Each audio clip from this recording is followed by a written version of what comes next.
Hello, everyone. My name is Jessica Greenwood, and on behalf of the NSGC Webinar Subcommittee, I wanted to thank you all for joining today's member webinar entitled An Overview of NHGRI Funding Opportunities and How to Approach Them. As a courtesy to our presenters, all attendees have been muted. We do encourage you to ask questions throughout the presentation. Please utilize the Zoom webinar chat panel to type in any questions. Questions will be read aloud at the end of the webinar. Today's learning objectives are to demonstrate the familiarity with the range of counseling-related research topics and methodologies supported at NHGRI, to identify resources for crafting grant applications and provide tools and how you access them, to explain a realistic timeline for an NHGRI grant submission and the steps involved, and to review successful grant applicants and explore how to develop effective grant applications that address funders' interests. Today's speakers are Dr. Dave Kaufman and Heather Colley. Dave Kaufman is a program director who joined the National Human Genome Research Institute, NHGRI, in May of 2014, after working as an NHGRI Elsi grantee for several years. He oversees a portfolio of research grants that address the ethical, legal, and social implications of integrating genomic information and technologies into clinical care, as well as issues of big data. Heather Colley, our second speaker, is a program director in the Division of Genomic Medicine at NHGRI. She joined the organization in 2007. Her research portfolio includes the NHGRI Training and Career Development Program, NHGRI GWAS catalog, and the NIH Common Fund Undiagnosed Diseases Network. Her research interests include increasing the diversity of the biomedical workforce and leveraging genomics to improve human health. I'm now going to hand it off to our speakers. Thank you so much. This is Dave Kaufman. I'm sitting at the National Institutes of Health in the NHGRI, National Human Genome Research Institute. We use lots of abbreviations, and we will try to avoid some of that. Before getting started, I did want to move off from that slide, and no one wants to look at that picture for very long. I did though want to just say a few things about the presentation. First off, our colleague Ebony Madden is really disappointed that she couldn't join us today. She is also a program officer here at NHGRI and is a genetic counselor as well, and so she was really looking forward to this. But my guess is that there will be more questions and more things that we can talk about, and so we'll find another opportunity for Ebony to speak to you all. And then the other thing I wanted to do is just setting the stage and sort of what we are and aren't going to talk about. The thing that we're, I think, not going to talk about in this presentation is the sort of nuts and bolts of putting together a proposal, what the different parts of it are, what you need to be thinking about as you write an NIH grant proposal. I mean, in part, there's no magic formula. In part, I think having speakers on the other side, some of whom I think are on the call today. I'm thinking, I saw that Melanie Myers and Kelly Ormond, for example. I'm sure there are others of you that have participated in grant writing could speak to that as well or better as us.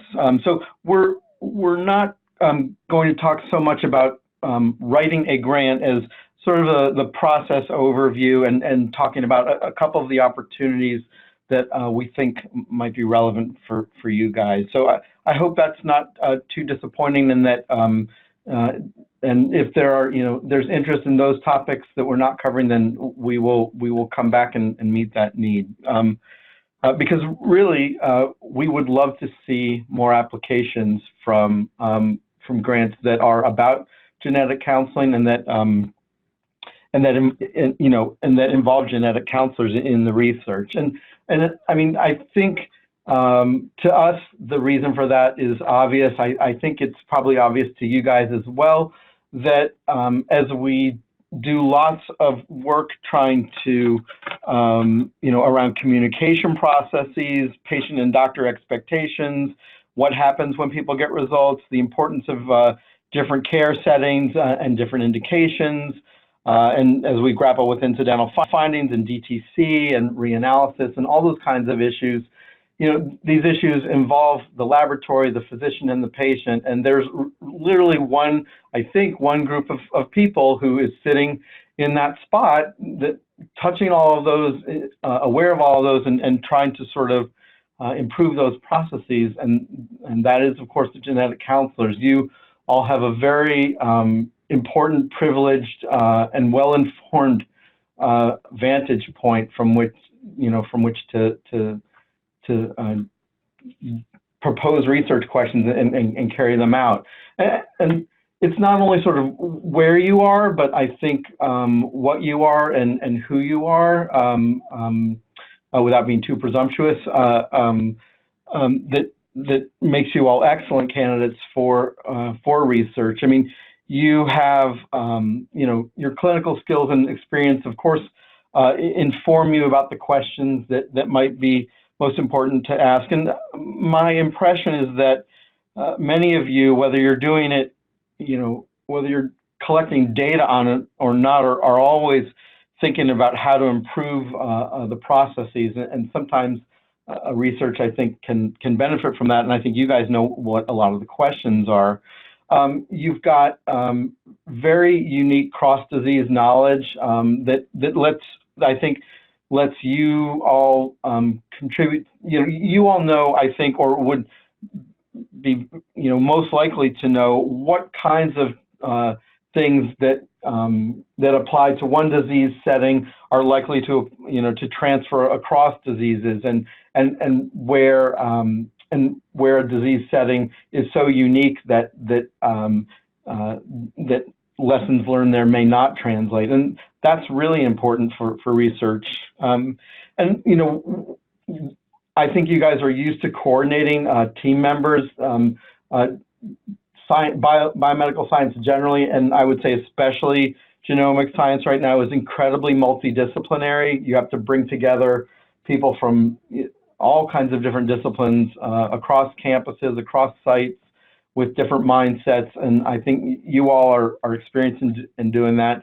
And then, I mean, my understanding again is that to become a genetic counselor, it's a very, very competitive field. And so for you all to get into the programs and get through them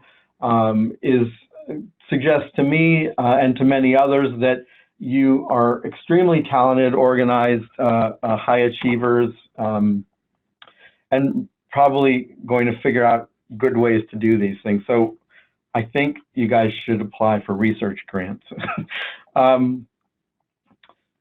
Can we? Are we allowed to do that? You may wonder, and I apologize. I said a few of these things at a presentation we did back at NSGC last year, but I thought a few of them were repeating. So I apologize if I'm being somewhat redundant, but there is a misconception, I think, among counselors and among some NIH staff that genetic counselors can't submit grants on their own, that they can't be primary investigators of NIH research grants. And I want you to know that there is no NIH policy that says that is not NIH policy.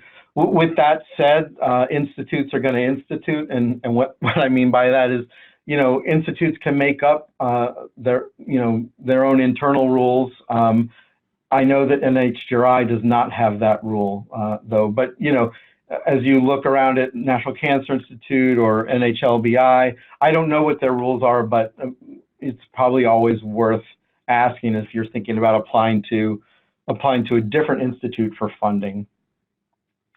So generally, here at NHGRI, counselors are allowed to apply as PIs, primary investigators, for what we call the R grants. And R grants are, we have these codes that tell us what kind of grant something is, and lots of the codes start with R. Heather will touch on that in a little bit. R stands for research, and genetic counselors can apply for these R grants, the research grants, which are the main way that NIH funds research.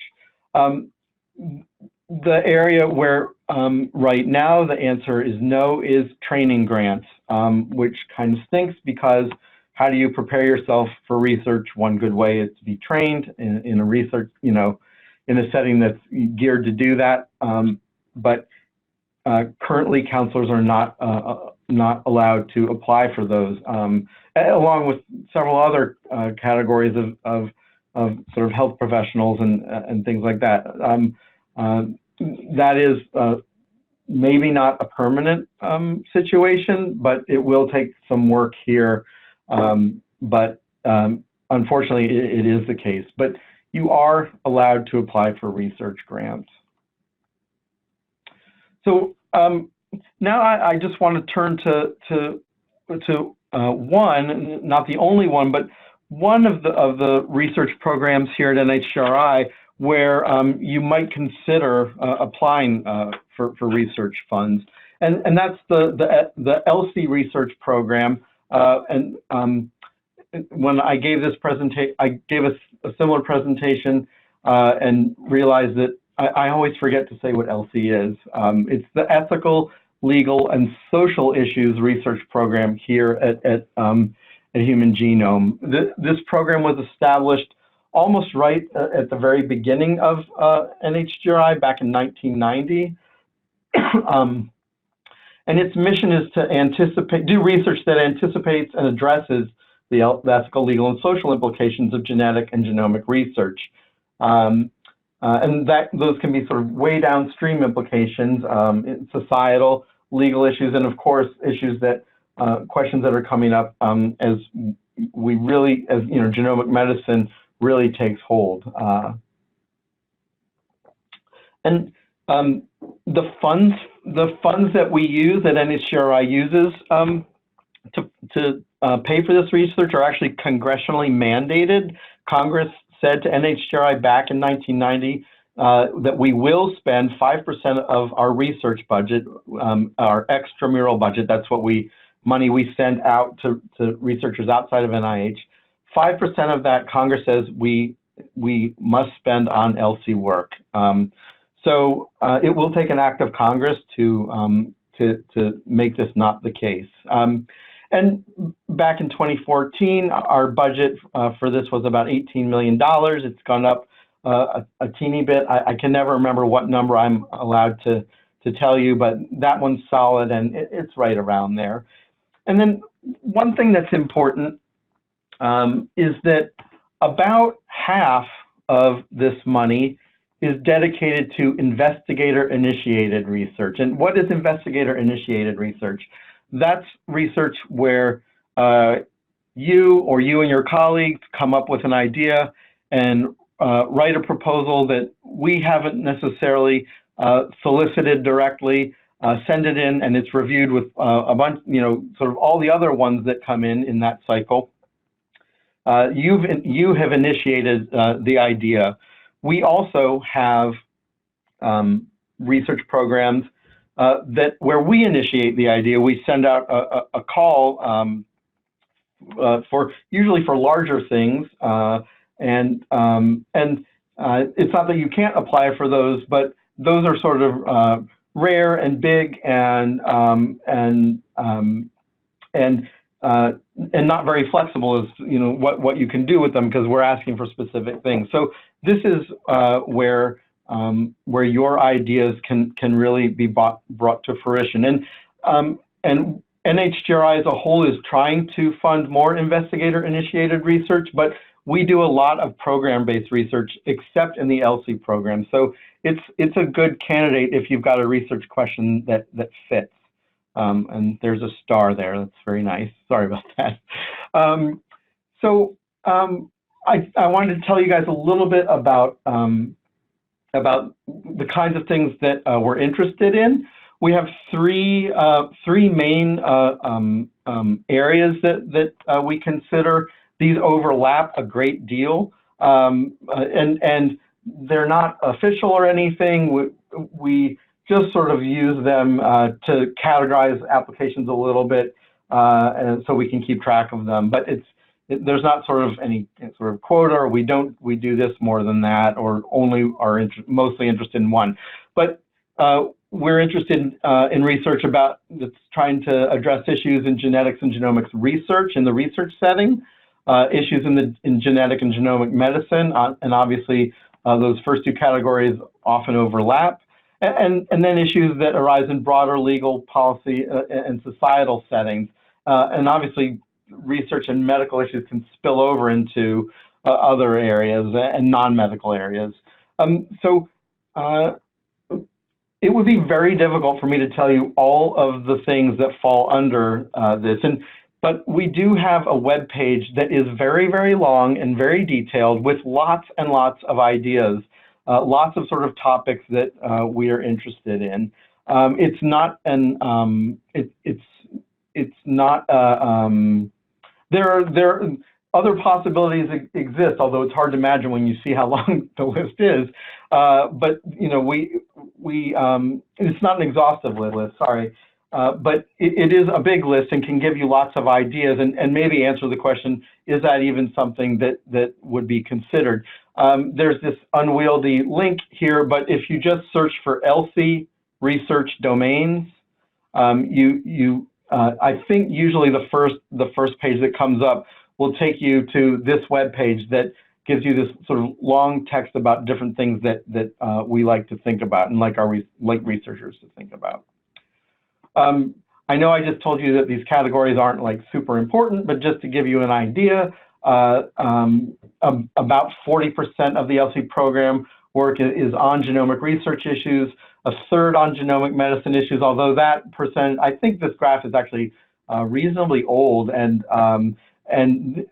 it's probably flipped at this point, the 40 and the 33. And as you can imagine, issues in genomic medicine or questions about doing genomic medicine are growing as the field grows. And then societal issues and legal and policy issues make up about a quarter of the work we fund. But again, there's no, that's largely dictated by the kinds of applications that come in. Whoops.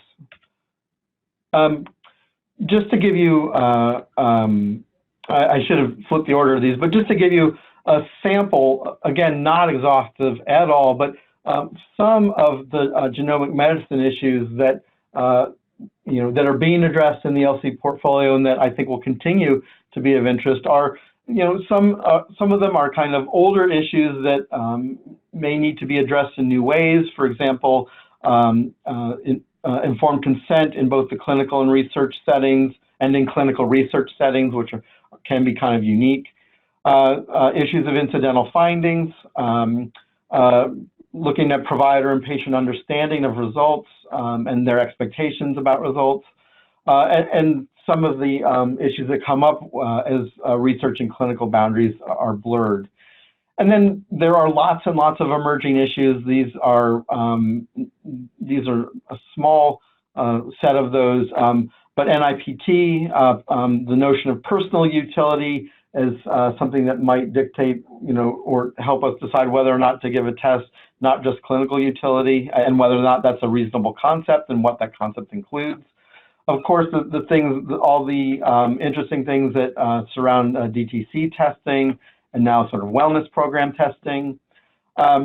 Alternatives that are being explored to in-person counseling and how those might, whether and how those would work and in what settings. Reanalysis obligations and practices as databases change, and the meaning of different mutations or variants change, sorry. And an overriding issue that, you could apply to any and all of these is issues of equity and diversity in clinical genomics. So again, just a few ideas to, pique your interest. But if your interest is not piqued, I would challenge you to go to that web page with all of our interests, and I bet you would find something. Another thing about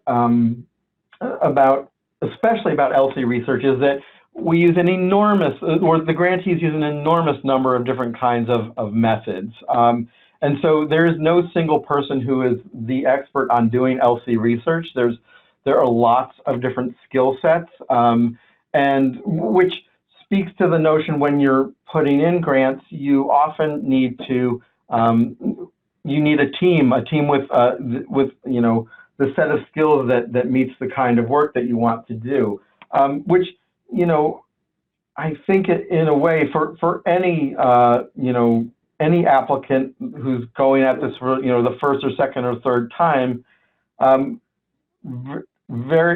know, I was told once that by a genetic counselor that you all are very independent often and want to solve things on your own, and often are dependent on to do that.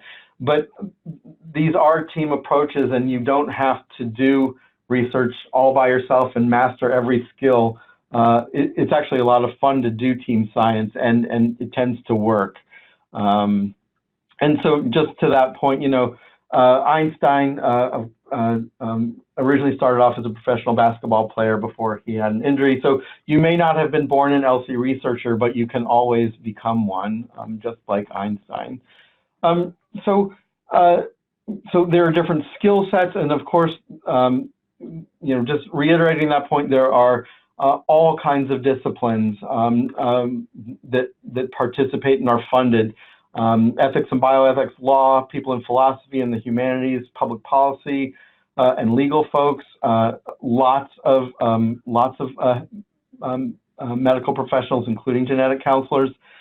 People doing biomedical science, public health, and social science. So it's really, really diverse, and again, kind of makes it a lot of fun. And I think this is my last slide, and I just want to say that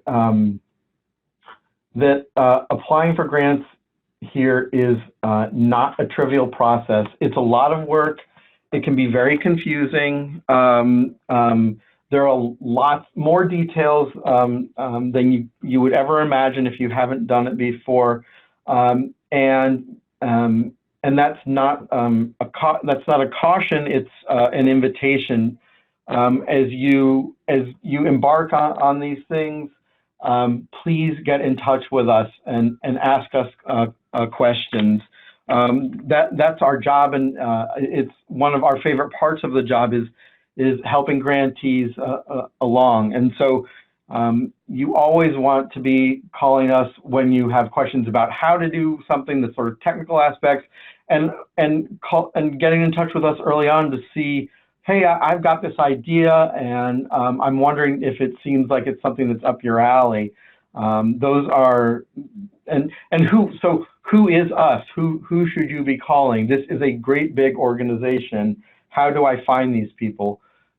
Generally, the people, when you want to talk about the scientific questions that you're interested in posing, you can contact an extramural program officer here at NIH.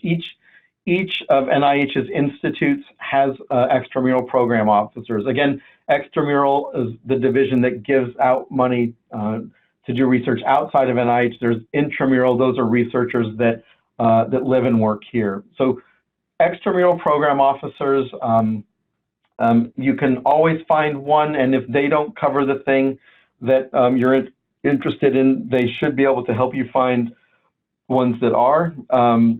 You know, each institute can be quite provincial. You'd be surprised how few program officers from other institutes we know, but we can at least find the webpage.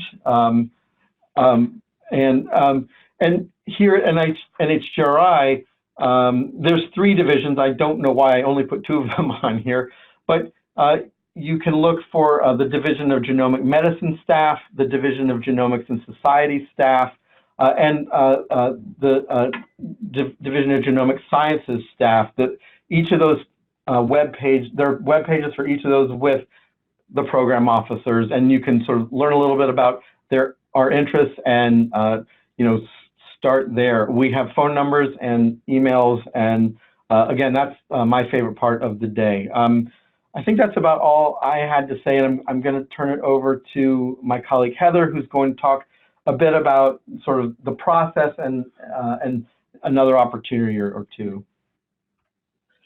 Thank you so much, Dave. Hi, everyone. This is Heather Colley at NHGRI. I am going to, there we go, perfect. As Dave and others mentioned at the top of the call, I'm a program director in the Division of Genomic Medicine at NHGRI. I did want to back up about our titles. So if you talk to program officers across the NIH, you will hear us called multiple things, and it all means the same thing. We're either called program directors, program officers, or sometimes you'll even hear a health science administrator. They're just all synonyms for each other, and everybody kind of uses those interchangeably. Here are the programs that I work on. I'm fortunate to work on a lot of these, and really my passion is really about the training programs at NHGRI. Perfect. So I wanted to start a little bit. Dave has covered a lot, and we tried to make sure that our presentations were complementary. And kind of going backwards and starting at NIH Grants and Awards, there are an alphabet soup. I'm sure if you looked at any of the postings on the NIH website, you'll see things like P50, R01, R03, T32, Ks. The nice thing is that if you do go to NIH.gov, there are a lot of fantastic resources, and Dave and I would be happy to point you guys in those directions. The NIH has done a really nice job of putting a lot of information on the website that deciphers a lot of this. What does this mean? What does that mean? Who can you contact? So I know a lot of us, even at work at the NIH, we reference those web pages quite a bit because there's a lot of mechanisms, and what I say by mechanism is a grant type. That some institutes use and some don't. So we'd be happy to share that information with you guys. But just for this, I'm going to start with an R01, which is really the bread and butter of the NIH. These are really just regular old research grants. The project period can be anywhere from 3 to 5 years. Typically, these are 3-year projects. There are instances where we might have an early stage investigator or a new investigator, and if there is scientific merit, then there can be sometimes maybe up to a 4th or 5th year of funding with justification. Usually the direct costs are reflective of the project needs and are generally under about $500,000 a year. There are cases where in other grant mechanisms, the budgets can go higher, and in the program announcements or the things that you look up online to find out what you're applying for, we'll give you all of that information. When I say direct costs, there are 2 costs when you're thinking about NIH grants, actually 3. So there's called total costs. So how much is the whole cost of the project period? And usually project periods are year by year. So when we're talking about direct costs, these are the direct costs to conduct the research. These can include things like lab equipment, personnel costs, recruitment costs, testing costs. What does it cost to conduct the research? The other term that you will hear on NIH grants is called indirect costs. So these are actually the costs for keeping the lights on in your lab. And those funds actually go back to the institutions that apply. Those indirect costs do not actually go to the researcher who is applying. They're usually a percentage, anywhere from say 40 to 70% that we've seen. Those are pre-negotiated with the NIH. So as a researcher, you have no control over the indirects, and at the NIH, we have no control over them. Whatever the number is, you know, if it's a 40% indirect rate, then that's what we have to pay. So when you submit an application, you'll put together your proposal based on direct costs, then your institution will add in the indirects, and then there'll be a total cost. I just want to say in regards to indirect costs, we do not discriminate institutions based on high indirects. It's just not fair, and it's not representative of the science. So if you're at an institution where it has a high rate of maybe 60 or 70%, I don't want you to think that that plays a role in us who we fund. Obviously, everything comes down to budget, but we're always very interested in direct costs from the NIH and the quality and meritorious of the science. So who can apply for R01s? We have scientists at all kinds of career levels as permitted by the funding opportunity announcement. Again, this is an acronym thing. So any kind of funding opportunities that are published by the NIH are called FOAs. That's like the big overarching umbrella. Under the term FOA, you can see things like an RFA, which is a request for funding applications, a PA, which is a program announcement, a PAR, which is a program announcement with special kind of requirements. So again, these are all kind of a little bit synonymy in a lot of ways. We can make sure that you guys have access to those web pages if you'd like to learn more about those. And as Dave mentioned in his presentation, we really kind of want to dispel some of the rumors that genetic counselors can in fact be principal investigators on grants.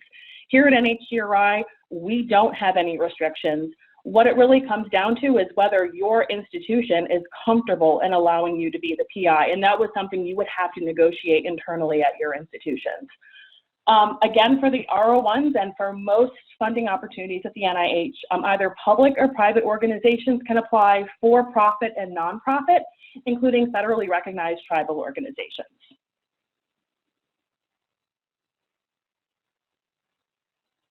Hang on, I'm trying to, there we go. Oops, went too fast. So I covered a little of this already. Again, those type of funding announcements, these PAs, where what Dave talked about, these are investigator initiated, meaning that you as the PI really develops the idea. That's in line with the institute of what you would like to conduct research on. Program initiated, these are typically RFAs, which stands for Request for Applications. These are typically a one-time solicitation. So for RFAs, it's a very different beast. It means that us as an institute, we are kind of outlining the kind of research that we'd like to do. It tends to be a little bit more prescriptive in the fact that we might have some things that we absolutely want to see put into the application. We can put in very specific review criteria, which you would need to take into factor as you're putting together your application. Usually there's a very specific budget and a budget period. And what I say by one-time solicitation, if you're applying for a program announcement, these are typically available for up to 5 years. So it'll be posted online for 5 years. There'll be standard receipt dates. Receipt dates is just another word for due date. These are when the applications are actually due to the NIH, and those will be on a rolling basis for a couple of years. So you can apply, in January, or you can wait till October. For an RFA, usually it's one set date of, it'll be May 15th of 2020, and that is the only time we're accepting applications for that. I posted a couple links here, again, going back to genome.gov. If you want to take a look at some of the Elsi opportunities, I provided the link, and then the link down below provides all the funding opportunities offered by NHGRI. So again, I don't want to beat a drum, but I think this is probably one of the things that we try to harp on a lot as program officers is you'd be surprised how many applicants just don't contact us. And the first time I hear from applicants is when their application comes into the NIH and it's been assigned to me. I think it's always helpful when we can talk to folks. Our job here at the NIH is not to tell you how to do your research. What we're here is to help provide guidance for what seems like a good idea, what's within our mission, who could we put you in contact with if we're not the right place. For instance, in the training program, specifically when I have a lot of fellows and K awardees coming in, they don't know who to reach out to ask for advice. And I can help them as a program officer, put them in contact with other successful grantees if they want to talk to them to get their experience and their whole context of what the whole application process was. I can also put you in contact with other program officers at NHGRI for additional advice. And as Dave said, we can always find other people at other institutes. So don't feel silly contacting us for even simple questions. If we don't know the answer, we can help you find the answer. So I wanted to walk a little bit through the whole NIH grant cycle, which can be very overwhelming, but it's incredibly manageable. And this is what we're here for as program directors. So planning, I can't emphasize this enough. Start early, find that program announcement you want to apply to, make sure you know where that due date is, and then start working backwards from that. This is a good time for you to get your preliminary data together and establish internal deadlines on your part. Make sure you contact us. Nothing worse than having an application coming in and it's just not within mission or scope, or you're missing some really key points. We are happy as program officers. We can't review your application, but we can review your abstract and your specific aims and provide some guidance on that to make sure that this is really a good fit. The writing, I advise everybody that start writing as soon as possible and to reach out to your trusted circle of colleagues. Have people who may or may not be familiar with your work take a look at your application. I think it would really be helpful if you can get a new pair of eyes to take a look at this, because you have to remember the internal peer review groups here at NIH, We do the best that we can to make sure we have the right expertise on the panels, but these people cannot Google you during the meeting. They can't look you up on PubMed. What you put in the application is what they're going to base their score on. So in the writing and applications, it's really a balancing act of not including too much detail, but also being able to take that global picture. And as you can imagine, this is a lot harder to do than I'm explaining right now. And I think several rounds of practicing and getting people to take a look at this to say, hey, I'm not really understanding what you're trying to accomplish here, or the details here are skimpy. That's the kind of, I think, feedback that's really helpful for applicants. And I think also this is when your mentors and colleagues can really play a big role in your applications. Then submitting.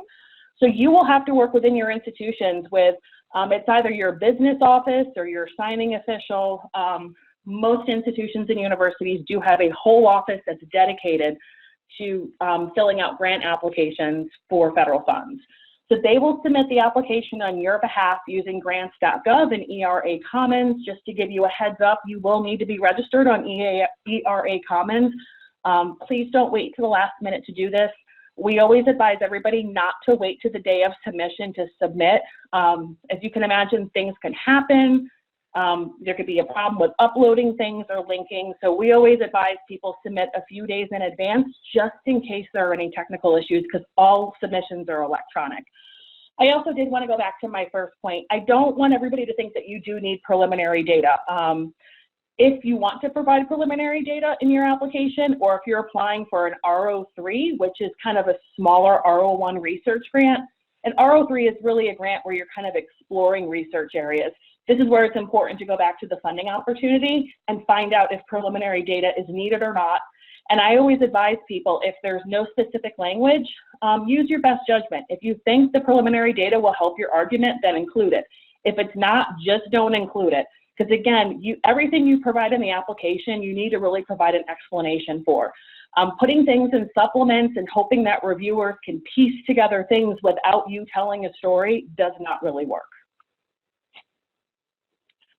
So once your application is submitted to the NIH, it goes through a receipt and referral process, which is just a fancy way of saying, yes, we've received your application electronically, it looks complete, and at this point, we're going to refer it to the correct institute and the correct peer review group. So the applications come into CSR, which is the Center for Scientific Review. So this is the main component run by NIH Central, where a majority of peer review groups are maintained and applications go through the process. There are instances based on that funding opportunity announcement, and this will clearly state it in the announcement. If you're unsure, ask your program officer. For instance, for institutional T32 training grants, these are typically not reviewed centrally. They are actually reviewed at the institute level. So at NHGRI, we have our own scientific review branch, and we have our own NHGRI peer review panels. We'll also frequently do this for RFAs. Again, these are usually one-shot applications. We need a very specific set of reviewers. So you can find all that information in the funding opportunity. It will tell you upfront who your review group will be. At this point, CSR will assign the application to the specific institute and center and that scientific review group, which again is the peer review group. At this point, there's a scientific review officer or an SRO that assigns the applications to the reviewers. And these are actually the folks that once the review takes place, priority scores will be issued. So you will get an email saying there's a priority score released. And then a couple weeks after you get that score, a summary statement. This can be anywhere from 3 to 6 pages. This is a written summary of what actually happened during your review. So typically you'll have 2 to 4 reviewers. You'll get a list of the roster of who actually was involved in the review, but you will actually not know who the individuals were that reviewed your application. So it'll say like, you know, reviewer number 1, and they'll provide comments, strengths and weaknesses. They will reference that funding announcement to make sure that they're taking a look at things like budget, human subjects concerns, innovation, approach, environment. You will get detailed information from the reviewers on that. And usually it's the SROs that are they're all involved in running those peer review meetings. Dave and I can attend those meetings. Typically we're just silent attendees. We don't really speak during the meeting, we don't really get involved, but we do have an opportunity to sit in and listen to the review. So the SROs are responsible for putting together those summary statements. So after it goes to that initial level of review, you'll get your priority score and summary statement. You will get an email from ERA Commons. This is actually a great time for you to take a look at that summary statement and reach out to your program officer. Make sure, this is, because when the priority score comes out, we really can't talk about your summary statement yet, because that's really the best thing to go off of. Once the summary statement comes out, we're always happy to get on the phone with you and walk through the things that might be confusing, you don't understand, some clarity, what was my opinion on things. And usually at this point, depending on the score and the comments, your program officer can offer some advice of a couple of things that could happen. Worst case scenario, the score is pretty bad. And there are some, based on the summary statement, there's a lot of major issues that were identified by the review group. At this point, we can talk about whether it would be suitable for you to revise your application and resubmit. And that would be for the next funding cycle. Then there's the other issue of your score is pretty good, and there might be some minor comments. At this point, we can't make any promises about funding, but what we can do is we can provide some guidance on whether you should revise and resubmit. So if say you receive a score of 15 on an application, I might tell you that let's let it go to our advisory council, and then we can touch base after that. In the meantime, you just kind of hang out. So after the summary score and the summary statements are released, usually a couple months after that, every institute at the NIH has to have an advisory council. And these councils meet 3 times a year. And these councils are made up of external scientists from universities and institutions from across the United States. And they come here to Bethesda, and we meet with them 3 times a year as staff, and they help us kind of review applications. They don't re-review your applications, but they have access to your applications and your summary statement. And as program officers, we can talk to council about what we would like to fund, what we wouldn't like to fund, where are there issues where we think there might be program priorities? Could we raise something to a different level? This is where we really kind of get to talk to our external advisors about the types of applications that we want to consider supporting. And also, they also provide a lot of feedback to us about how we want to shape programs and the directions of things. And all applications before they are funded, whether they're funded or not, have to go to a council round. So, as you talk to your program officer, if you submitted an application this past spring, it would be going to council likely next February. So I would keep you in the loop about those kind of things as well. So at this point, we get past council, and it looks like we are going to issue an award. So what we will do is staff here as program directors will conduct kind of a final administrative review. You will get an automatic email from ERA Commons requesting just-in-time information. It's an exciting email to get, but I always warn everybody, just because you get the email does not mean that we're automatically going to fund you. It's an automatic email that's sent out. If you receive this, I suggest you reach out to your program officer and ask them, should I get started on this? This kind of information can include things like, say you received another grant in the meantime. We would need updated information about how you're spending your level of effort. If there's any changes to personnel, if you need to go get an IRB review for your protocol, then we would need that to go to IRB as soon as possible and get that letter back from the IRB. If there's any kind of animal restrictions on your grant, that's what that just-in-time means, is trying to tie up those loose ends so we can issue an award in a timely manner. The golden rule at the NIH is that we can talk to you a lot throughout the process, but you will never get an email from a program officer that says, yes, you're getting an award or congratulations. We will send you a congratulations once you receive the official notification of award or a NOAA. Once your grants office receives that, they will notify you immediately, and then at that point, we can publicly talk about your award. At this point, this is when you can work on a press release at your institute, you can tell your friends and family, and then we can talk about it. It's not that the NIH is trying to be cryptic in this, just a lot of things can happen between pre-award and notification. A whole host of stories I could tell you about. And it's just more of a precaution that in case something should fall through, we never want anybody to kind of be under a false pretense. So again, once that NOAA goes out, we're good to go. Then at this point, congratulations, your project period officially begins and you are going to get started on your project. Now, once your project begins, whether it's a 1-year project or a 5-year project, you will have these yearly progress reports. Fancy name for those at the NIH is called an RPPR, or Type 5. These are yearly progress reports you will have to submit to the NIH and working with your business office to let us know, how's it going? You said you were going to work on specific aims in 1 and 2 in year 1. We want to hear about that. There's a whole format that's followed, things about recruitment, experiments, publications, all that good stuff. And usually at that point, we'll try to have a phone call with you, or we'll exchange some emails when your Type 5 comes in, just to touch base if we have any concerns or questions.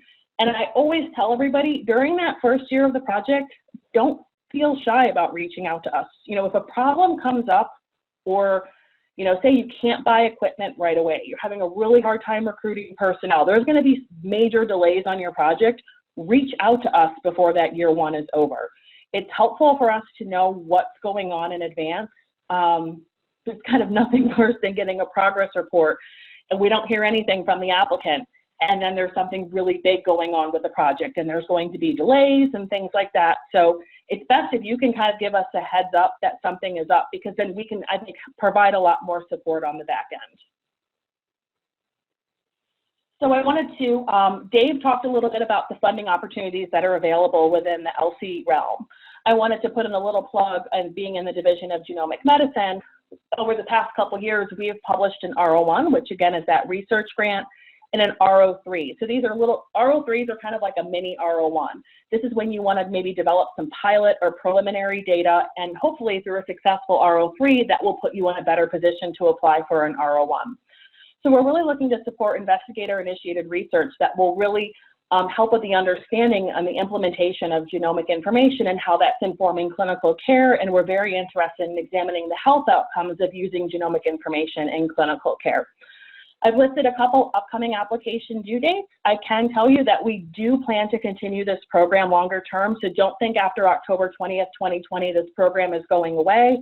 We're currently working behind the scenes to get another announcement out in time. The contact for this program is my colleague Christine Chang here in the Division of Genomic Medicine. She's incredibly responsive, so if you have any questions about this, feel free to contact her and take a look at the program announcements listed above. Again, I know Dave covered this in his presentation, but I wanted to kind of go back to training as one of the training program officers. As Dave had mentioned, there are no formal NIH mechanisms for genetic counselors. So unfortunately, you guys can't apply for T32s or fellowships or K awards.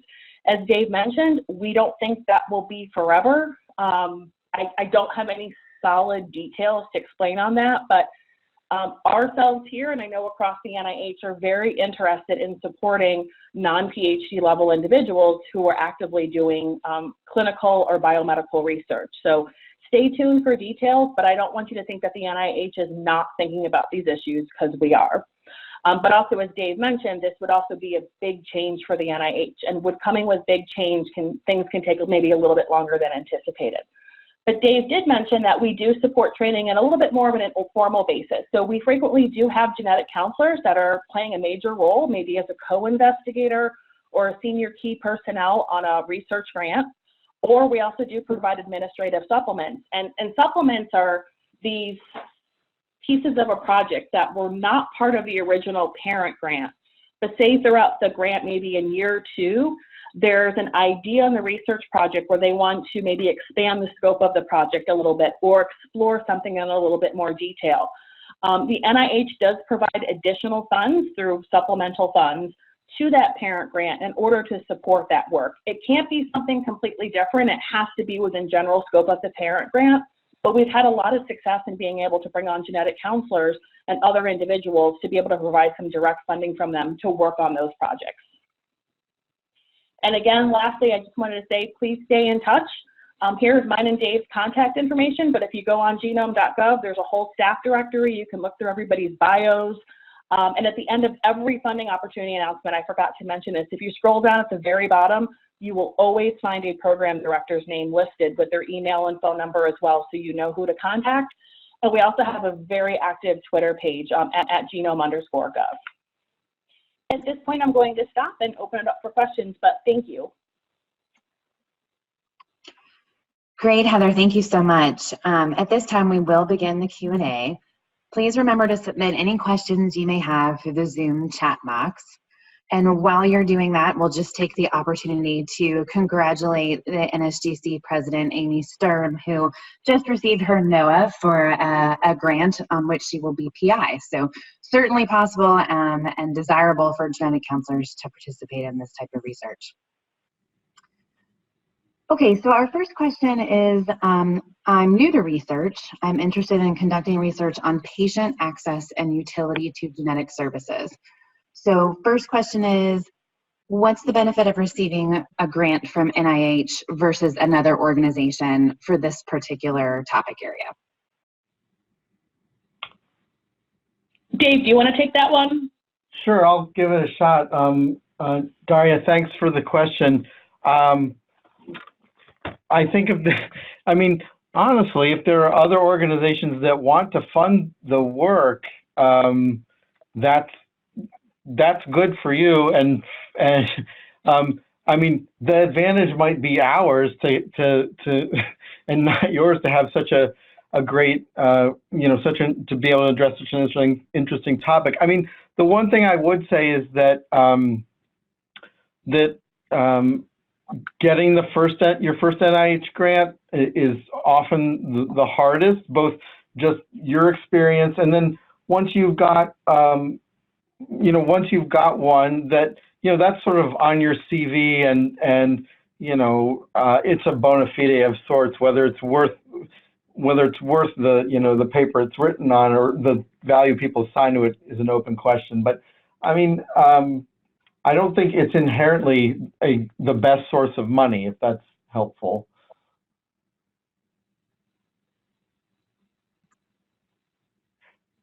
Okay, and I think there's a second part to this question that is actually. Oh yeah, sorry. No. I was going to read that out, and I think it reflects another question that we had, which is, Daria said, I work in an urban hospital. How can I convince our department that applying for this grant is beneficial for our organization? And that also kind of ties into an earlier question that we had, which is, if you're not working at an institution that is sort of already integrated into these NIH systems, is there any support for this grant process when you can't really rely on the institution? So I think there's a couple issues there. I think if you're at an institution that doesn't, first of all, I would ask around. You might be surprised that your institution might have a business office or a whole office that's dedicated to grants management. That would be the first step. If you don't have an office, because unfortunately you do need an office to be able to submit grants. There's a whole process of registering your organization and all kinds of fun stuff. So even if your organization doesn't have this, it doesn't mean that you can go on as an investigator and set this up on your own. Technically in the grants world, when you apply for a grant, the grant does not belong to you as the investigator. It actually belongs to your sponsoring organization. Kind of a big point, not a point that, you know, people like to think about, but I think it's important. I think if you Google NIH Reporter, this is a public website that lists all NIH funding that has gone out the door. I think you could easily, if you don't have a sponsored office, I think it'd be very easy for you to pull some data. It's a very friendly website where you could look up on keywords or organizations. I think really in biomedical research, having an NIH award is prestigious. It does bring nice money and recognition to institutes, and it really helps further the fields that you're interested in. But I think it's worthwhile to see if your institute would be interested in setting something up. On the flip side, you could also look for colleagues at other institutions that might have these things already in place and seeing if there's a way that the two of you could work together to submit a grant, especially if they have a sponsoring office and say your institution doesn't. Dave, did you have anything to add to that? Yeah, I mean, the only thought I had was, you know, if not your institution, you know, for those institutional reasons, then, you know, maybe partnering with someone at an institution, you know, sharing leadership roles and having that institution be the one that submits it. It really doesn't it doesn't diminish you in any meaningful way. So if you're you sort of a co-PI or anything, so. Absolutely, and I just want to throw in one more thing. Even to you, to being an institution that doesn't have sponsored research, you might feel like you're at a disadvantage. Like Dave said, you're not, and I would not be afraid of negotiating things well in advance if you reach out to another institution. Make sure that you have that leadership role that you want, and all of this is pre-negotiated in advance.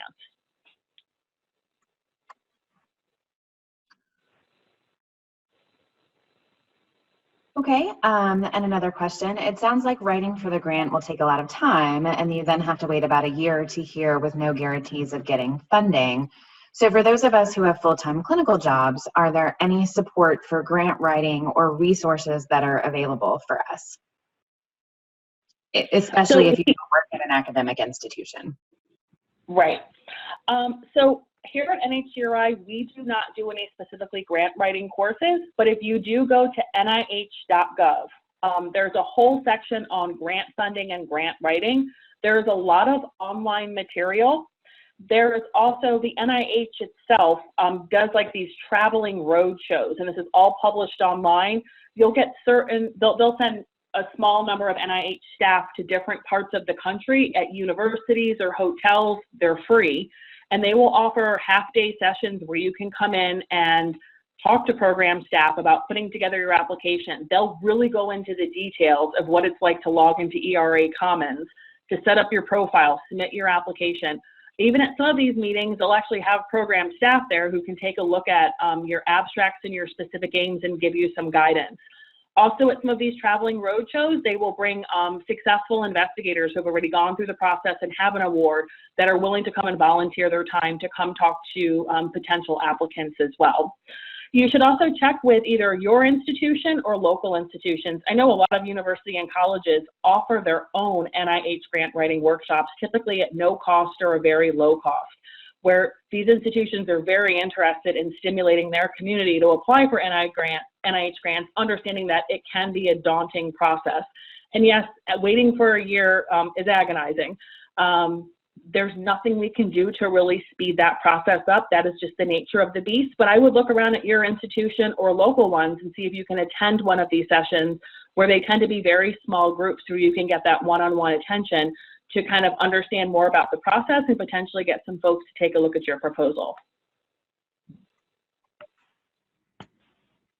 Yeah, this is Dave. I think those are all great suggestions. This is a small thing, and I'll send out the link. We do have a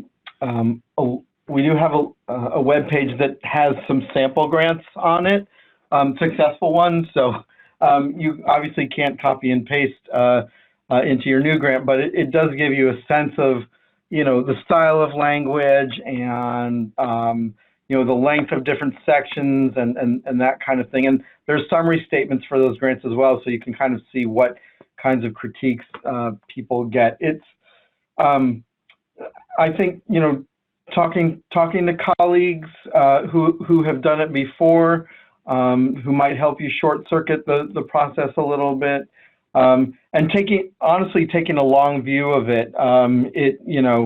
That it's something you're going to chip away at. I mean, it is a long process, and these aren't grants you can typically write in a weekend, which isn't to say they're better or worse. It's just than other grants, because there are grant applications that the money is green and the interest is there, and they're shorter and less cumbersome. So. We're not the only game in town, but we would love to have you guys applying. We can't really make the process, too much different than it is, unfortunately.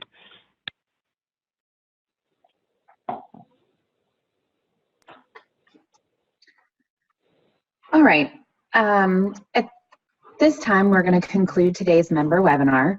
On behalf of NSGC and the NSGC Webinar Subcommittee, I wanted to thank you all for attending this webinar and thank Dave and Heather for sharing their expertise on this topic. The webinar recording will be posted to the webinar page of the NSGC website within 48 hours. And if there were any questions that weren't answered during this time, those will also be available. Thanks so much for attending and have a great day. Thank you, everyone, for the invitation.